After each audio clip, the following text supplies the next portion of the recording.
All right, folks, welcome back to Lakers Latest. As always, I'm coming to you from Studio City in Los Angeles, California, where it is about 88 degrees and sunny. It's been scalding hot the past few weeks. It's going to be continue to be very hot the next few weeks. High 80s, upper 90s.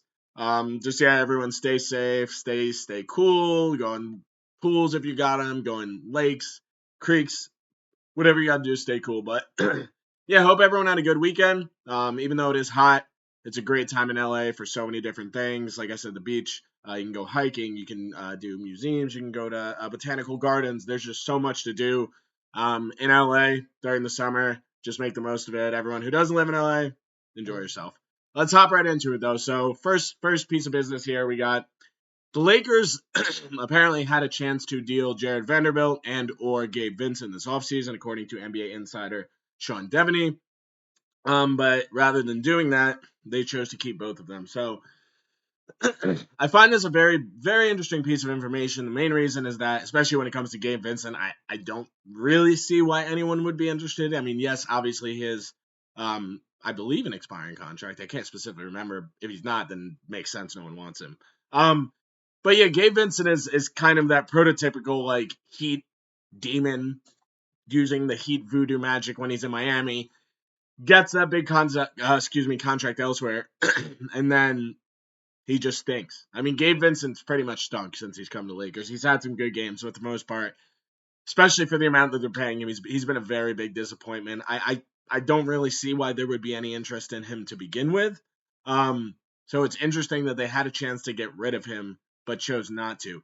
Vanderbilt obviously is a potentially much more enticing piece. Obviously, he's not like a star, but he's a guy, if healthy, could definitely be a good role player on a contending team or another team. He can spot start.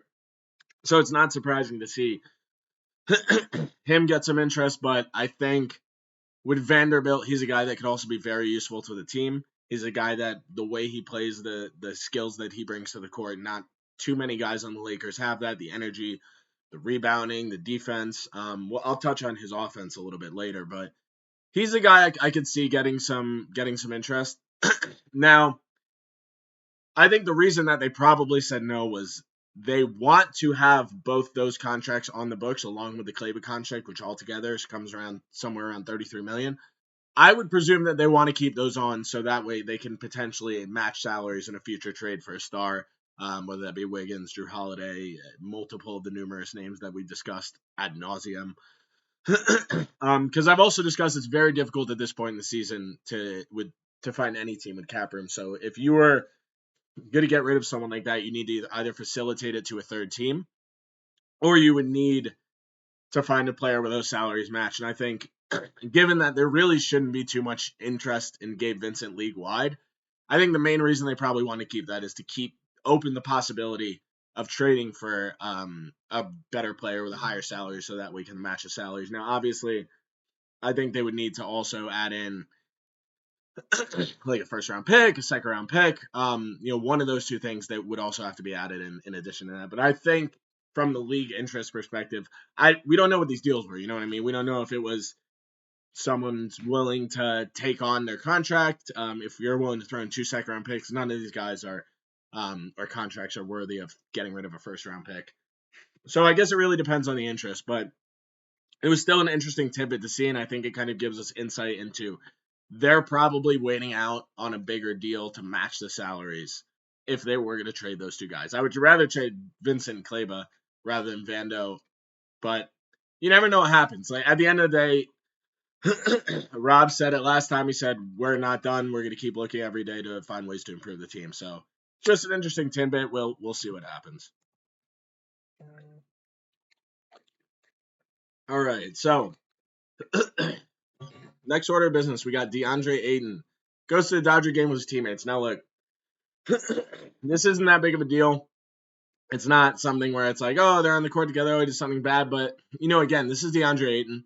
This is a guy who we've seen he has attitude issues. We've seen him not put in the effort. He has effort issues. I believe at times in Phoenix, he maybe had some disagreements with his teammates. So it's good to see before he's even stepped on a court with them, whether that be training camp, preseason, regular season, he's really going out of his way to try and build a relationship with his teammates. He didn't need to do this. You know, they still have, probably a month till training camp, a month. I mean, obviously everyone's working out, but, you still want to enjoy your time before the regular season starts. It's about to be a 8 to 10 month grind. 10 if you make it longer. But it's just good to see, I think, Eaton kind of go out of his way, especially it was a dude, DeAndre, and I think it was Arabia. I can't remember. But especially those two guys, given that, they're newcomers along with him. But obviously, Diarra's a rookie. Larabia's, first year in Los Angeles, just like Eaton. It's just good to see him going out of his way to kind of be like a solid teammate, to not just like get to know the team, obviously on the court, how we're going to play together and all that. But, team chemistry is important, and that stuff doesn't just happen in training camp. That stuff happens. You get to know your teammates better by doing stuff like that, going to a Dodgers game, going to dinner with everyone, making the rookie foot a 20K bill or whatever. It's those things that also build team camaraderie. It's not just, we have to get on the court, we got to play together. It's there's people who played really well together, but have had bad relationships. Like Shaq and Kobe, they didn't have a great relationship, but they were unbelievable on the court together. So it's just great to see Eaton kind of going out of his way. He doesn't need to do any of this, but he's showing that that he wants to be here. He doesn't want to just he wants to get to know his teammates. He wants to build this. He wants to make something special here. So, especially given kind of the history of some, not all the time, but just some attitude and effort issues, it's nice to see that Eaton is going out of his way to really get to know the teammates, especially a guy like DeAndre who's a rookie, bringing him on. It's interesting. So it's good to see. We're happy to see that, and I hope, this isn't the first time and only the last time we see it. Hopefully, as the season goes along, they're still doing that. Maybe the whole team does something, but it's good to see Eaton take that proactive approach, especially when getting to know his teammates. All right, so, oh, man, I don't really ever want to comment on something Stephen A. Smith says because I think he's a moron, and I think he's legitimately everything that's wrong with sports media today. But at the same time, I still got to talk about it because it just makes no sense to me. I don't know if this was on First Take. I don't watch First Take because I can't give any of my time to him. I just saw it on like Twitter or something. Basically said he thinks LeBron should finish his career in Cleveland and go back to Cleveland. And so a few things for me. I don't really see the purpose in LeBron going back to Cleveland unless it's like, oh, I want to go back to Cleveland. I love it here, and this is where I want to live after, I retire, back with my family. I want to finish where I started my career. I just don't see that. Like, LeBron is an accolade guy. Like, he wants to win a championship. Obviously, he wants to win it with the Lakers. But if he were going to go elsewhere, I just don't see him going to a team like the Cavs. Like, he accomplished what he needed to do in Cleveland. He was there, obviously, incredible story, plays unreal. Obviously, you had the decision, one of the crazy, I remember, I thought he might have been going to the Knicks. But you had the decision, goes to Miami for those 4 years, and you have the crazy, oh my God, he's going back to Cleveland. And then Cleveland, this is for you. You win that legendary championship in Cleveland. One of the greatest NBA championships ever, coming down from 3-1 against a legendary Golden State team.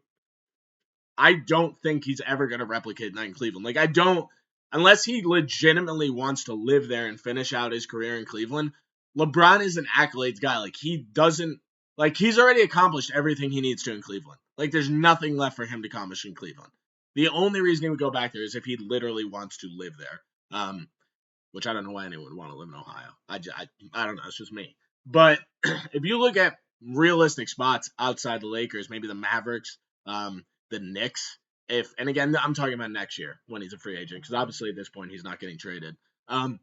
Cleveland just doesn't. I just don't see it. Like, LeBron, I could see LeBron going to the Knicks and being like, I'm the guy that's gonna win a championship there. They should have a very good chance to win a championship without him this year. But, like, I just don't see Cleveland. It doesn't make any sense to me. LeBron's the guy that's been chasing records, accolades his whole career. Nothing that he's done is going to over-trump that championship that he had in Cleveland. Like, there's nothing left for him to accomplish there. It makes no sense. So, it's not surprising that someone like Stephen A. Smith would just say something random and hope it sticks, because that's, like, all he does. But Yeah, I just don't see that. I don't see what that does for LeBron. I don't see what that does for his legacy, for his career. Like, he's already accomplished everything he needs to there. I just don't see it. Maybe I'm wrong. But yeah, I just don't see it. So we'll see. All right, so it's my favorite part of the off-season workout videos that are completely meaningless, and that is the part of the off-season that we have reached with Jared Vanderbilt. We're seeing him take corner threes, and no one's guarding him, and they're all swishes and doing spin moves and hooks, and it looks like his offensive game is expanding. He's never going to be an offensive player. He does, I think, have more in the tank offensively. I think he's not a shooter, but if he can even elevate it a little bit, so that way he's like maybe even close to league average, I think that would put him in a very good position. I think obviously he brings those intangibles, the defense, the rebounding, all that stuff to the table. That's the main reason he's out there. But even if he could expand his game a little bit, I think that helps the Lakers, and that also gives him more opportunities to go on the floor. Like, look, like, I'm not going to lose my mind over like off-season videos. Like, we've seen the Ben Simmons threes videos a gazillion times. I've seen Mitchell Robinson, the Knicks, hit step back threes all the time in practice. They don't mean anything until you actually show on the court, until like you can see like, oh wow, like those off-season videos weren't messing around. Like, he's really elevated his game. But until you see that actionable change on the court, it doesn't really mean anything. That's just the truth. Now I like Jared Vanderbilt. I always have. Obviously, he's kind of had some injuries, maybe slowed down his progression, but I do think that there's a little bit more of an offensive game. The question is he actually going to have a chance to showcase that on the Lakers team, or are they just going to, hey, stick to what you do best? Rebound, defense, intangibles. If you have an open three, take it. And I think that's probably what they're going to ask him to do. They don't want him to do too much, but I think that if you have an open three, take it. Has probably really wanted him to just work on that outside shot. Again, he's not going to be a sniper ever. But if he's just a guy that can shoot like 35% from three, close to league average, you can't just leave him in the corner wide open.